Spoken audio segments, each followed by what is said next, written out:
केसला कारवाई केलेली आहे आणि तिघांना जे आहे ते आता जेरबंद केलेलं आहे. मोठ्या प्रमाणामध्ये एटीएसच्या माध्यमातून मला वाटतं 100 तरुणांची तपासणी मागच्या 5-6 दिवसापूर्वी केलेली आहे. जर एटीएसच्या पद्धतीनं काम करतंय अशी जी लोक करतायत देशाच्या विरोधामध्ये, राष्ट्राच्या विरोधामध्ये जी भूमिका लोक घेत आहेत त्या अशा लोकांना ठोकून काढणं ही सरकारची प्राथमिकता आहे आणि त्यातला तो एक भाग आहे. 18 जे शिवसेना ठाकरे गट रामरक्षा आंदोलन करते त्या आंदोलनामध्ये मुख्यमंत्र्यांनी सहभागी व्हावं, संघाच्या कार्यकर्त्यांनी सहभागी व्हावं असं संजय राऊतांनी पत्र लिहिलं. अरे संजय राऊतांना एवढी अक्कल पाहिजे ज्यांनी प्रभू रामचंद्राच्या अस्तित्वावरतीच प्रश्न उपस्थित केला.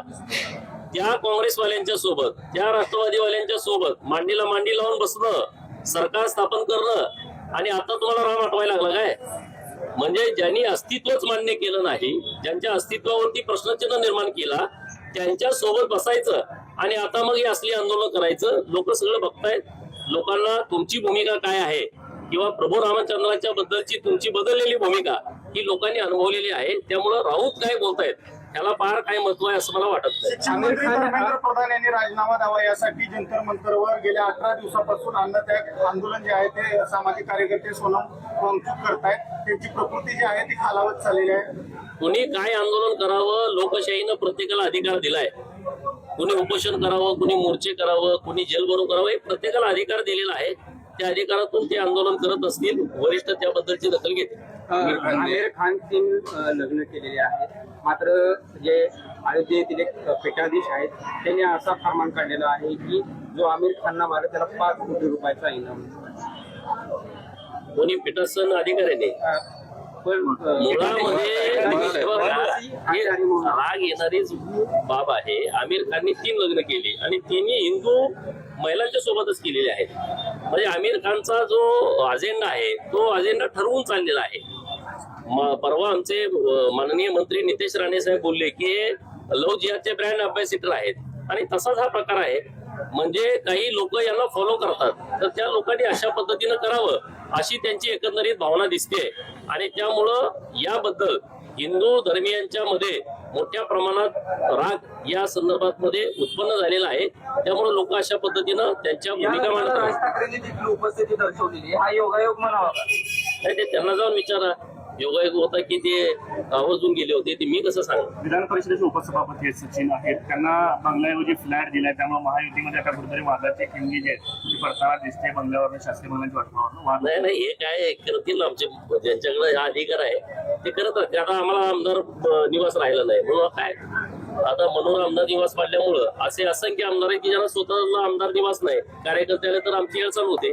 आता पर्याय नाही ना. सुविधा तयार करणं काम सुरू आहे. तर कुणाला बंगला द्यायचं, कुणाला फ्लॅट द्यायचा, आता त्या रचनेनुसार बघतील कशी उपलब्ध आहे. तो काय एवढा मोठा विषय नाही. वारीचे दिवस आपण वारीच्या काळात आलेला आहात, पण व्हीआयपी दर्शन प्रशासनानं बंद केल्या पालकमंत्र्यांच्या सांगण्यावरनं. पण प्रतापराव पाटील चिखलीकर असतील किंवा अन्य काही लोक आता व्हीआयपी दर्शन घेतलं जात आहेत, नाराजी व्यक्त करतायत. त्यांनी पण नाराजी व्यक्त केली की आम्हाला व्हीआयपी दर्शन घेऊ दिलं नाही म्हणून. नाही नाराजी व्यक्त केली नाही. मी त्यांची बॅट बघितलेली आहे आणि त्यांनी असंही सांगितलं की आमदारांच्या सोबत दर्शनासाठी सोडायची व्यवस्था केलेली आहे. आता शेवटी जास्त व्हीआयपी वातावरण नको आणि म्हणून जर प्रशासनाने एखादा निर्णय घेतला असेल तर आपण प्रशासनाच्या सोबत राहिलं पाहिजे. वारीमध्ये खूप लाखो लोक असतात आणि वारकरी 18 तास, 20 तास, 30 तास हे लाईन मध्ये उभा असतात दर्शन घेण्यासाठी. त्यामुळे काय असं काय कुणी काय एवढं जास्त 92 लाख लाडक्या बहिणींचं नाव वगळण्यात आलेलं आहे. भाजप वगळण्यात आलेलं नाही. नीट विषय समजून घेतला पाहिजे. ज्यांनी काही चुकीची माहिती दिली आहे, ज्यांनी केवायसी दिलेली नाही, कोणी नोकरी करतंय, कोणाच्या उत्पन्नाचे सोर्स मोठे आहेत, अशा लोकांची वगळलेली आहेत. जर चुकून लाभार्थी आहे त्या निकषामध्ये बसतंय तर त्यांना केवायसी घेऊन त्यांचं सुद्धा नाव यामध्ये घेतलं जाईल. कोणी असा गैरसमज करण्याची आवश्यकता नाही. महाराष्ट्रात सध्या आरक्षण उपवर्गीकरणाचा मुद्दा खूप गाजताना दिसत आहे. एका बाजूला आरक्षण उपवर्गीकरण व्हावं यासाठी मोर्चे निघतायत, दुसऱ्या बाजूला आरक्षण उपवर्गीकरणाच्या विरोधात मोर्चे निघतायत. या संदर्भामध्ये राज्याचे मुख्यमंत्री यांनी अत्यंत स्पष्टपणे संकेत दिलेले आहेत की उपवर्गीकरण करावं अशी जी काही लोक बाजू मांडतायत किंवा उपवर्गीकरण करू नका अशी जी लोक बाजू मांडतायत, या सर्वांना विश्वासात घेऊन पुढे निर्णय घेतला जाईल. SIR चा विषय देखील आहे. कशा पद्धतीने कार्यक्रम दर महिन्याला जिल्ह्याचा प्रभारी म्हणून जिल्ह्याची आढावा बैठक घेणं अपेक्षित आहे. आज सोलापूर पूर्व जिल्ह्याची आढावा बैठक, कार्यकारिणीची बैठक पार पडलेली आहे. ही बैठक जिल्ह्याचे अध्यक्ष माननीय शशिकांत नाना चव्हाण यांच्या प्रमुख उपस्थितीमध्ये सरचिटणीस माननीय विकासजी वाघमारे, वेगवेगळ्या मोर्चाचे अध्यक्ष, मंडळाचे अध्यक्ष आणि जिल्हा कार्यकारिणीचे सर्व पदाधिकारी यांच्या उपस्थितीमध्ये आज बैठक पार पडलेली आहे. बैठकीमधले विषय महत्वाचे आहेत. राज्याचे लोकप्रिय मुख्यमंत्री या महाराष्ट्राला विकासाच्या एका उंचीवरती ज्यांनी नेऊन ठेवला आहे असे माननीय देवेंद्र फडणवीस साहेब, देवाभाऊ यांचा वाढदिवस 22 जुलैला आहे आणि या वाढदिवसाच्या निमित्तानं एक मोठं रक्तदान शिबिर महाराष्ट्रामध्ये घेण्याचं आयोजन प्रदेशाचे अध्यक्ष माननीय रवींद्रदादा चव्हाणांनी केलंय आणि त्याचाच भाग म्हणून आमच्या या जिल्ह्याच्या 4ही विधानसभा क्षेत्रामध्ये अक्कलकोट, दक्षिण सोलापूर, मंगळवेढा, पंढरपूर आणि मोहोळ या 4 विधानसभामध्ये मोठ्या प्रमाणात घेण्याचं नियोजन हे भारतीय जनता पार्टीच्या माध्यमातून केलं आहे. वृक्ष लागवड करण्याचा एक मोठा प्लॅन भाजप करतोय. पावसाची आम्ही वाट बघतोय. पाऊस पडल्या मोठ्या प्रमाणामध्ये वृक्ष लागवड ही वाढदिवसाच्या निमित्तानं करायचं आजच्या बैठकीमध्ये ठरलेलं आहे. राज्य सरकारने एक चांगला निर्णय केलाय. माननीय मुख्यमंत्री महोदय यांच्या वाढदिवसाच्या निमित्तानं छत्रपती शिवाजी महाराज महाराजस्व अभियान हे मोठ्या प्रमाणामध्ये प्रत्येक विधानसभा क्षेत्रामध्ये राबवलं जाणार आहे. जिथं आलेल्या प्रत्येकाचं गाऱ्हाण ऐकून जाग्यावरती काम करून देण्याचं नियोजन हे या महाराजस्व अभियानामध्ये आहे आणि त्यामुळे प्रत्येक विधानसभा क्षेत्रामध्ये हे महाराजस्व अभियान चांगल्या पद्धतीने व्हावं. प्रशासन त्याची तयारी करतायच, परंतु तिथं असणारे आमचे आमदार त्याच्यावरती लक्ष ठेवून आहेत. जिथं आमचे आमदार नाहीत एका विधानसभा मतदारसंघामध्ये, तिथं आमचे जिल्हाध्यक्ष आणि आमचे पदाधिकारी हे या महाराजस्व अभियानाच्या संदर्भामध्ये आढावा घेतील. तिथं काय प्रशासनाला मदत लागली तर ती करतील. राष्ट्रवादी शरद पवार गट हा एनडीए मध्ये सामील होईल अशा पद्धतीच्या चर्चांना उधाण येत आहे आणि जयंत पाटील हे महत्वाच्या मंत्रिपदावर विराजमान होतील अशा पद्धतीच्या जोरदार चर्चा सुरू आहेत. याच्या संदर्भामधली काही माहिती आहे ते तुमच्या मीडियाच्या माध्यमातूनच आम्ही ऐकतोय. त्यामुळं ते एनडीएत येणार न येणार काय होणार हे आमचे वरिष्ठ ठरवतील. याच्या विषयीची माहिती माझ्याकडे नाही. असं म्हणताय की प्रत्येक भेटीची माहिती जी पटेल आणि तटकरेंची भेटीची मुख्यमंत्र्यांसोबत जी झाली त्याची माहिती सुनेत्रा पवारांना असेलच अशा पद्धतीचं असेलच असं नाही. त्यामुळे काही बैठका गुप्त असतात असं त्यांचं एक आशयाचं विधान आहे. ते काय त्यांचा पक्षाचा विषय आहे राष्ट्रवादीचा.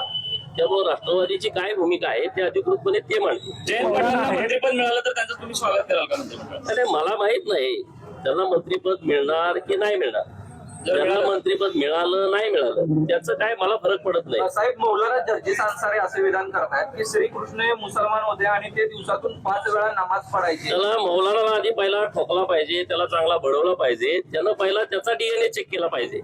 त्याचा डीएनए चेक केला तर त्याच्या लक्षात येईल की तो हिंदूच आहे. त्यामुळं कृष्ण काय आहेत, कृष्ण कोण होते हे अख्ख्या जगाला माहित आहे. कुणीतरी मौलानानं बोलावं आणि त्याच्यावरती आम्ही मत व्यक्त करावं अशी काही आम्हाला आवश्यकता आहे असं अजिबात वाटत नाही. परंतु त्या मौलानाचा डीएनए चेक करण्याची गरज आहे. डीएनए चेक केल्याच्या नंतर मग तो कृष्ण मंदिरात 24 तास बसेल अशी व्यवस्था होईल. अत्यंत घोटाळा दिसून येतोय. स्मारक अत्यंत निकृष्ट दर्जाचं केलेलं आहे.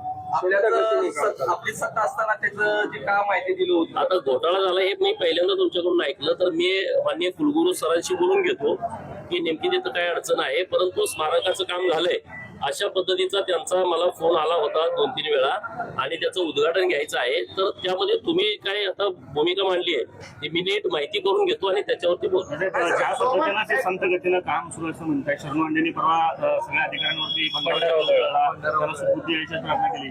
इतकं वर्ष काम लांबतंय. स्मारक समितीची बैठक होती. तिथं काय जर निधी कमी असेल तर सरकार उपलब्ध करून देईल. मी त्याचा पाठपुरावा करेन. काही अडचण नाही.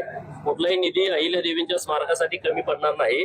कारण अहिल्या देवींच्या संदर्भामध्ये देवाभाऊंच्या सरकारनं जे काम केलंय ते गेल्या 350 वर्षात कुणी केलं नव्हतं. आणि त्यामुळं हे विद्यापीठ होणं, विद्यापीठाला नाव देणं किंवा विद्यापीठाच्या प्रांगणामध्ये अहिल्या देवींचा पूर्णाकृती पुतळा तयार करून स्मारक तयार करणं हे काम आपल्या सरकारच्या माध्यमातून सुरू आहे.